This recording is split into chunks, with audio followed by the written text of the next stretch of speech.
before I give you my opinion, I would like to know what yours is. The statement that they made was if Sam Darnold can make it to a Super Bowl and potentially win a Super Bowl, then that proves that the Lions can win a Super Bowl with Jared Goff. Um, I don't know. I don't think that the Lions can't win a Super Bowl without Jared Goff. I just think that it's difficult. I saw Sam Darnold make some runs and some moves in the pocket and some plays that Jared Goff wouldn't be able to make. I saw Sam Darnold run for a first down, fast, um, and it was a major point in the game. I don't think Jared Goff could do that. But Jared Goff makes a few better decisions than Sam Darnold makes. But when I hear the comparison of Sam Darnold and Jared Goff, people say Sam Darnold and Jared Goff are the same player. To a certain extent, not really. They have their differences. They're the same caliber of player, I would say. I would say Jared Goff is a little smarter in the pocket, and Sam Darnold is a little bit more athletic. So, slight differences there. I don't know. Sam Darnold had a lot of help from his defense. To your point. Great transition because I think that this is the most disingenuous statement that I heard on the radio all week. The fact that Sam Darnold is making it to a Super Bowl and could potentially win a Super Bowl does not prove that Jared Goff can make it and win a Super Bowl. I give you Exhibit A. When you look at the salary cap for the Detroit Lions, right here at the top, you have none other than Jared Goff. Jared Goff is the biggest cap hit of last season's Detroit Lions, coming in at $32.6 million. When you look at the Seattle Seahawks, Sam Darnold is the second biggest cap hit, and it is less than half of what Jared Goff makes. Sam Darnold made $14.4 million this season. He's making that right now. Your best players on the team, if you look at this list, you know Jackson Smith and Jigba is nowhere to be found on this list. Why? Because he's still on his rookie deal. They haven't paid him. K9 still on his rookie deal. They haven't paid him. You got some money being spent on Cooper Cup. But Cooper Cup has been like the third option behind JSN and Rashid. Yeah, one of them names you got to pause when you say it. You got to take a Rashid break. Shaheed. Rashid Shaheed. He's been the second option, and then you got Cooper Cup, and then my boy Demarcus Lawrence, another free agent brought in. Jason Myers, the kicker, is up here on the list. And that's $6 million. So this team is not spending any money for real, and they had flexibility. We love to talk about flexibility in Detroit. This team had cap flexibility, and they were able to spread out the money amongst the whole roster, and they put together a complete team. And that's something that when you have a big time, big dollar quarterback, something you can't do.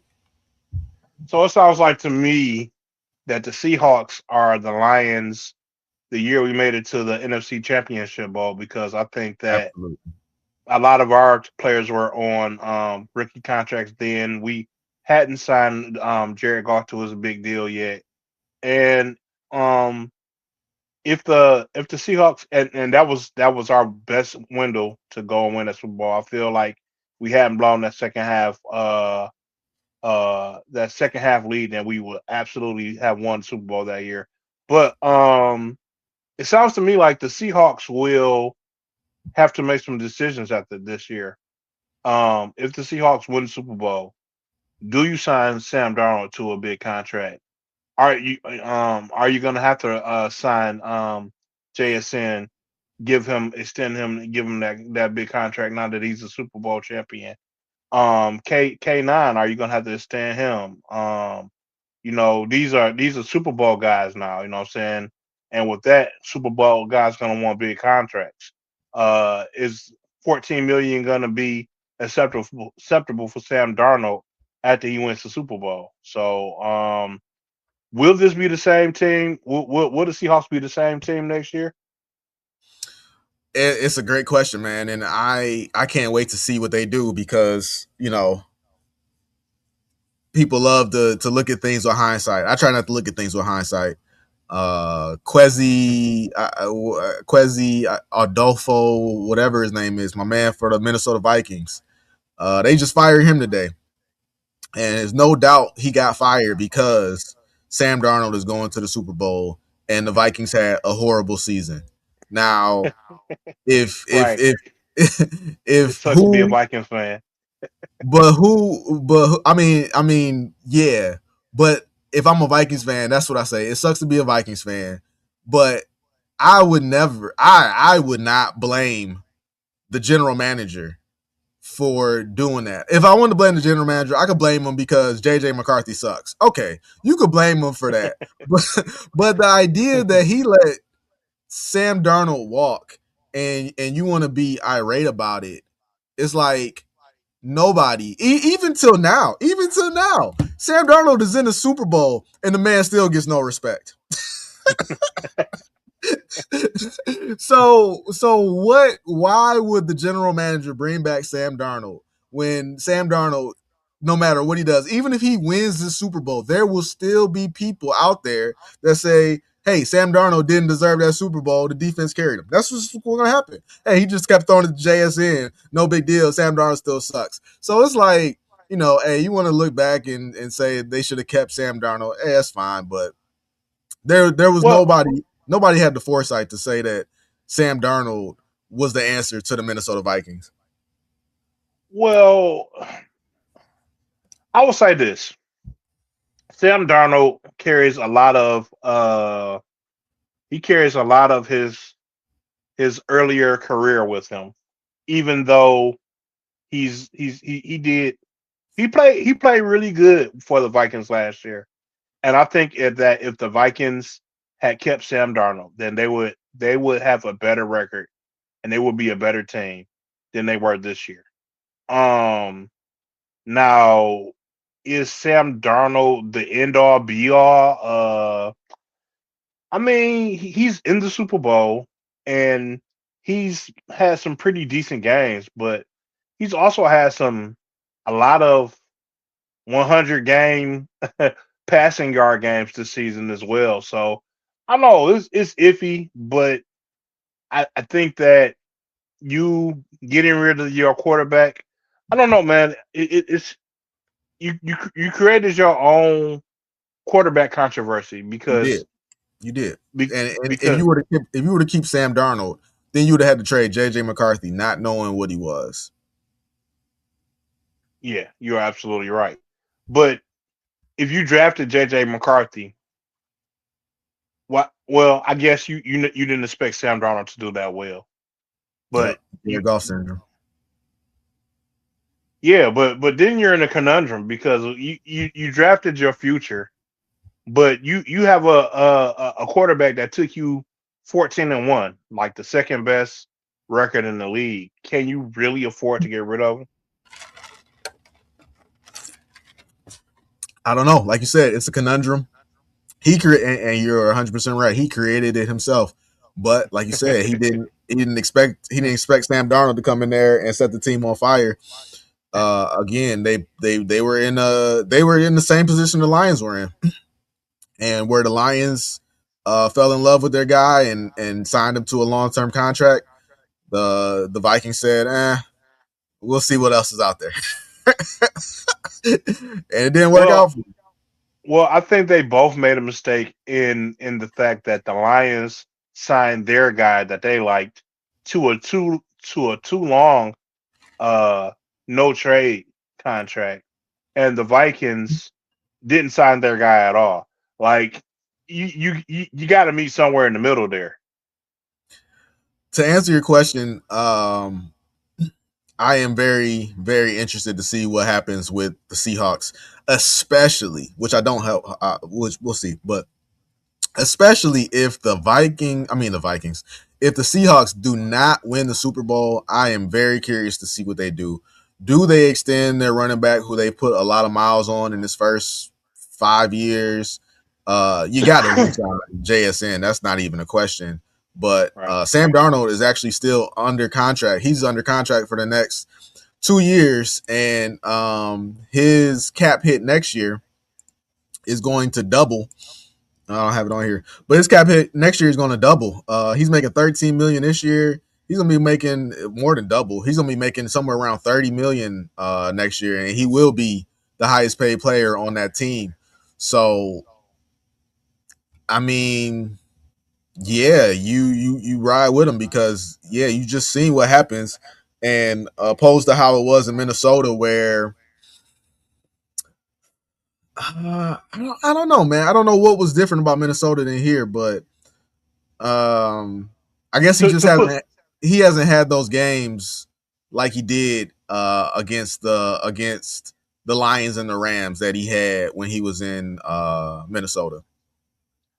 and to put it in perspective, as far as the GM for Minnesota getting fired, uh, the Seahawks kind of made did the same thing that the Vikings did because they drafted their rookie star quarterback as well from Alabama. Now, granted, I don't know if I don't know if they plan on keeping him as a quarterback because rumor has it that he's terrible at throwing the ball, which wasn't a surprise when they drafted him. But I'm blanking on his name. He was Milrow, the yeah, Milrow. Jalen, Yeah, Jalen yeah, Milrow.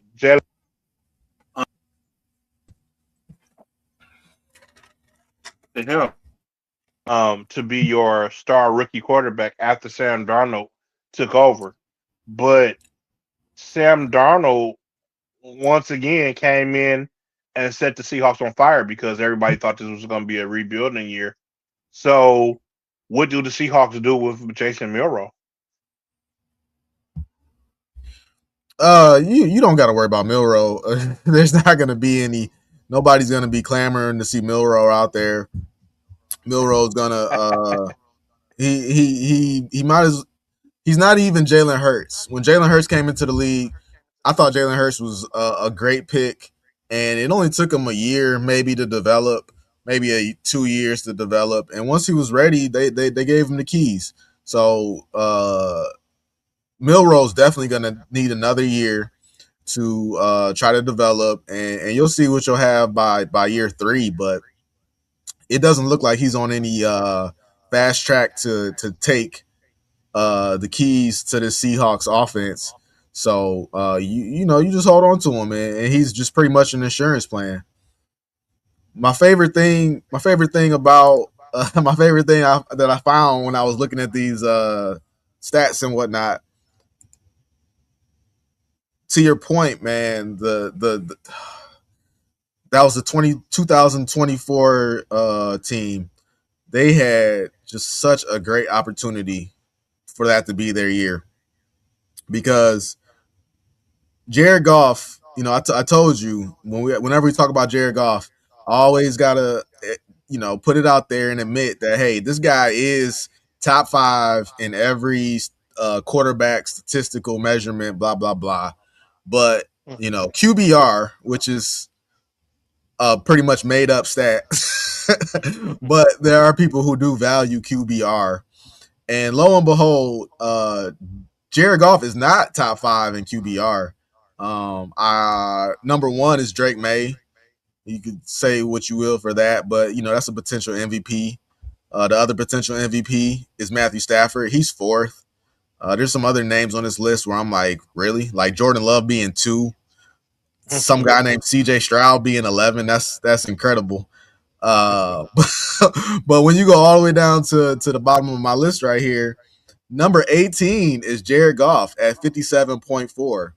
And right underneath Jared Goff at 55.7 is Sam Darnold. So that's where I just Jared Goff defenders just lose me. Like, how is your highest paid player 18th in QBR? And, oh, you can't do this. It's like, hey, it's not. I don't care what he has out there. Like, the goal is not to make Jared Goff's life easier. I mean, it is. That is the goal. But the name of the game, we don't win Super Bowls for how good we put a team around Jared Goff. We win Super Bowls depending on how well Jared Goff performs. And if you're going to be taking the most amount of money on the team, then you're going to be given a higher expectation than everybody else on the team. So, Jared Goff's not making any excuses out here. So, credit to him. But again, all the golf defenders, like, bro, your highest paid player cannot be right next to a guy who's making $13 million. I got a $13 million quarterback and a $36 million quarterback sitting side by side. And that's not adding up. No, I totally agree with you, man. But I don't know, man. Jared Goff is. I mean, if you look at his numbers, people would tell you he had a good season. I think that numbers can lie. Um, I think that one of our biggest problems this year was that our offense our offense had good numbers and good drives and put up points, but we didn't do it in the moments that count. Like there were numerous of times this year where our defense made a stop in a really critical moment of the game, and it was a point in the game where we needed the defense to make a stop, and if the offense could have taken that turnover or that stop or whatever it was that the defense did to get that ball back and scored in that moment, it would have turned the tide of the game. And they did nothing. And they did that so many times this year. It was so many times where our offense was on point and we would go right down the field and score, and our defense had nothing, and vice versa. Or, you know what I'm saying, uh, or the special teams will make a big play and we get a field goal out of it, or the special teams will fuck up and just and put the offense in a bad position. But we weren't playing on a continuous page this year, and I'm not sure that because I don't want to put all the blame on golf. You know what I'm saying? I don't want to put all the blame on golf.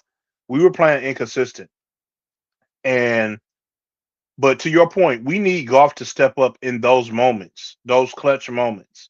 That's what's important. Those clutch moments, I need golf to be a clutch player. You know what I'm saying? I don't need him LeBroning it up and not coming through. You're the highest paid player. To your point, when the shit hits the fan, you got to be that guy. And you know what I'm saying? And to this point, Jared Goff is hit or miss in those situations. You had to look it up. QBR is a statistic created by ESPN, and it's a lot of things that go into it. But one of the things that they created the stat for is because they wanted to figure out a way to they wanted to come up with a metric that told more of the story of the game. To your point, there, like you said, there were a lot of instances where Jared Goff played fine the whole game, but in the moment where we needed him to be clutch or do something big for the team, he found a way to come up short. And according to ESPN, that's what the QBR metric is for. On how I believe the wording was, how does your quarterback affect winning the game? And that measures third down possession or third down plays. Obviously turnovers when they happen, how they affect the game, so on and so forth. So, uh, yeah, Jared Goff wasn't a terrible quarterback, but he wasn't an elite quarterback either, and he's right there in the middle, which is not that's not ideal in my opinion. You know, not at all. All right, yeah, I'm with you, man. We could leave Jared alone. Uh, Detroit